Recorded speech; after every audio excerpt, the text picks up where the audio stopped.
The scream echoed across the mansion before the splash even hit. Her out of my sight. Lucy's body hit the pool water with a violent crash, her arms flailing as laughter erupted from the crowd of party guests standing around in silk dresses and expensive suits. Champagne glasses clinked. Phones came out to record. Nobody moved to help her. Standing at the edge of the pool, Amra smoothed her red gown and smiled with satisfaction, watching the maid struggle in the water. We need to go back 3 days earlier from the moment that would change everything. Before we dive into the story, please tell us where you're watching from, what time it is in your country right now, and which part you enjoyed the most. Are you in the USA or the UK? Let us know in the comment section. And don't forget to like, share, and subscribe. Now, at this exact second, tires screeched against the gravel driveway. A black car door slammed. Heavy footsteps thundered across the marble entrance. Every head turned. Young had arrived. And in one motion, jacket still on, shoes still on, the most feared and respected man in the entire Korean underworld dove straight into the pool. The laughter died instantly. He surfaced with Lucy in his arms, water dripping down his face, his eyes burning with a fury none of them had ever seen. He lifted her out of the pool like she weighed nothing, set her gently on the tiled floor and knelt beside her, checking if she was hurt. Young. "Baby, I can explain," Amra started, stepping forward with a nervous laugh. He didn't even look at her. "Leave," he said quietly. "Tonight, I don't want to see your face in this house again." Gasps rippled through the crowd. Someone dropped a glass. It shattered against the floor, but nobody dared laugh this time. "Choosing her?" Amra shrieked, pointing at Lucy, who sat soaked and trembling on the ground. "She's a maid, Young." "I am your fiancé." "Not anymore," he said, standing up slowly, water still dripping from his suit. "A person who enjoys humiliating others has no place beside me. Not at my birthday, not in my life." Amra's face went pale. Her mouth opened, but no words came out. Security quietly moved toward her, waiting for his signal. He turned his back on her completely and knelt again beside Lucy. "I'm sorry," he said softly, his voice completely different now, gentle, careful, human. "This should have never happened to you." Lucy looked up at him, soaked, shaking, embarrassed in front of dozens of strangers.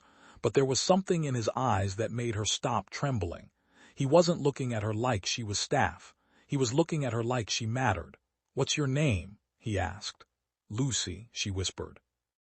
He studied her for a moment, her warm brown skin, her curls sticking to her face from the water, her eyes wide with disbelief that the most powerful man in the city was kneeling in front of her, apologizing. "Lucy," he repeated, like he wanted to remember it forever. "You didn't deserve that. Not tonight. Not ever." Behind them, Amra was escorted out by 2 guards, her heels clicking furiously against the floor, her face twisted with humiliation of her own now. The same humiliation she had handed out so easily to others for years. But this story doesn't start at the party. 3 days before all of this happened, Lucy was just another maid trying to survive. She had been working in the Song Mansion for 8 months. Every single day she woke up at 5 a.m., ironed her uniform, and walked the long driveway to the servants' entrance, careful never to be seen using the front door. She wasn't allowed to speak unless spoken to.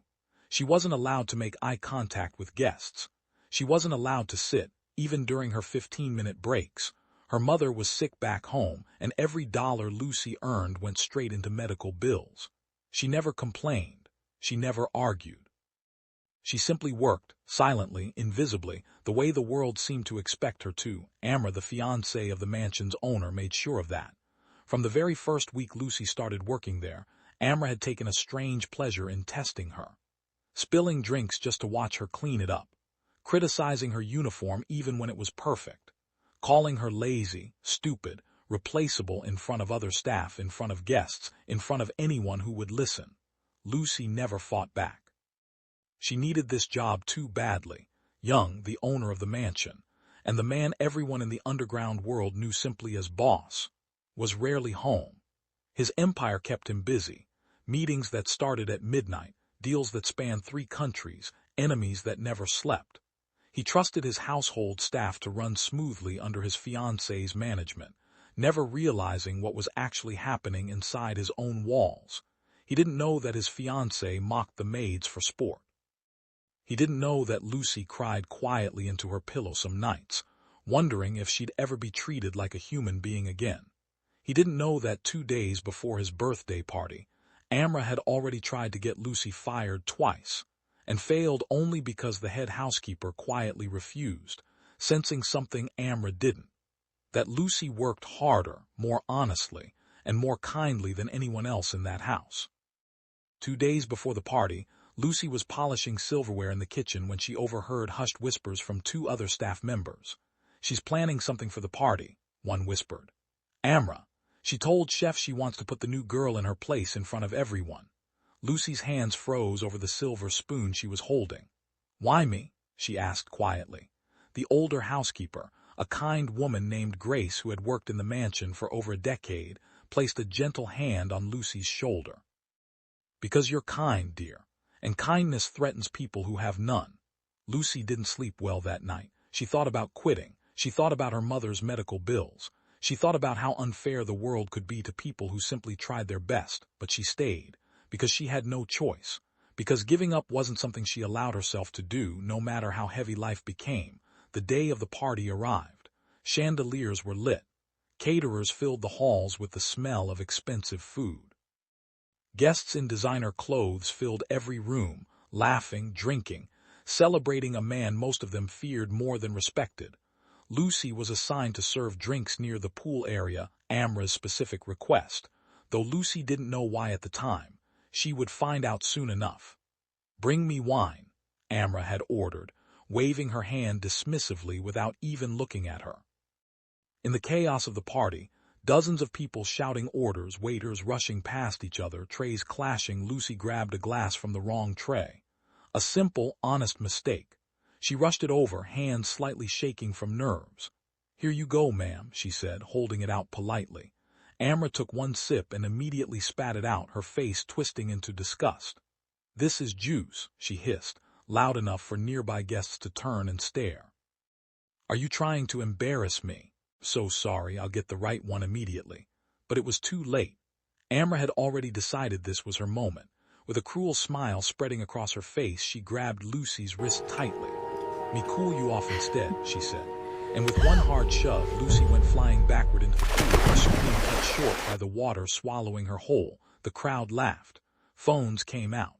And nobody, not one person among dozens of guests, moved to help her. That was the moment. That was 3 days ago becoming right now. Because at that exact second, Young's car had just pulled into the driveway. The party never recovered that night. Guests left quietly, whispering among themselves, phones full of footage nobody expected to capture. By midnight, the mansion was silent except for the soft hum of the pool filter and the sound of Young sitting beside Lucy on the porch steps, a warm towel draped over her shoulders. "You didn't have to do that," Lucy whispered, still shaken. "Send her away, in front of everyone." "I didn't do it for everyone," Young said, looking straight ahead at the water. "I did it because it was right. Something I should have noticed a long time ago in my own house." Lucy stayed quiet. She wasn't used to men like him, powerful, feared, yet speaking to her like her feelings actually mattered. "Get some rest tonight," he said, standing up. "Tomorrow you're not a maid anymore. You'll start working at my company, a real position, real pay, real respect." Lucy blinked in disbelief. "Why me?" Young paused, considering the question seriously instead of brushing it off. "Because you stayed kind in a house that gave you every reason not to be. That's rare. That's worth more than anything money can buy." The next morning, whispers filled the mansion halls. Staff members who had once ignored Lucy now greeted her warmly, some even apologizing quietly for staying silent the night before. Grace, the head housekeeper, hugged her tightly. "I told you kindness would find its reward," Grace said, smiling through tears. "I just didn't know it would happen this fast." But not everyone was celebrating. 3 days later, Amra sat alone in a small rented apartment, far from the luxury she was used to. Her designer bag sat untouched in the corner. Her phone buzzed constantly, old friends, business partners, distant relatives, all wanting to know what really happened, all wanting details, none of them offering comfort. She stared at her reflection in the mirror, hollow and exhausted.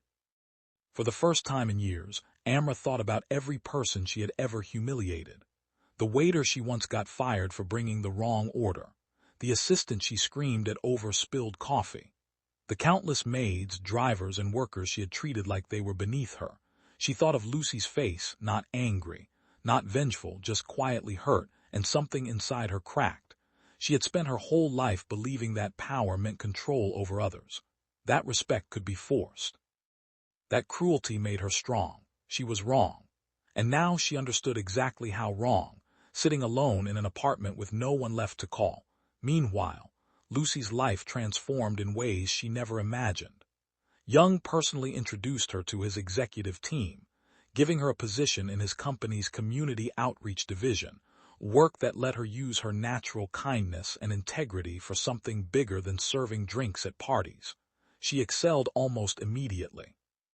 Coworkers noticed her work ethic, her humility, the way she treated everyone from executives to janitorial staff, with the exact same warmth and respect. People who once looked past her now sought her advice. Young noticed too. Every day he found new reasons to walk past her office, new reasons to ask her opinion during meetings, new reasons to stay a little longer after work, talking about nothing important, just enjoying her company. It wasn't about power or position anymore. It was simpler than that.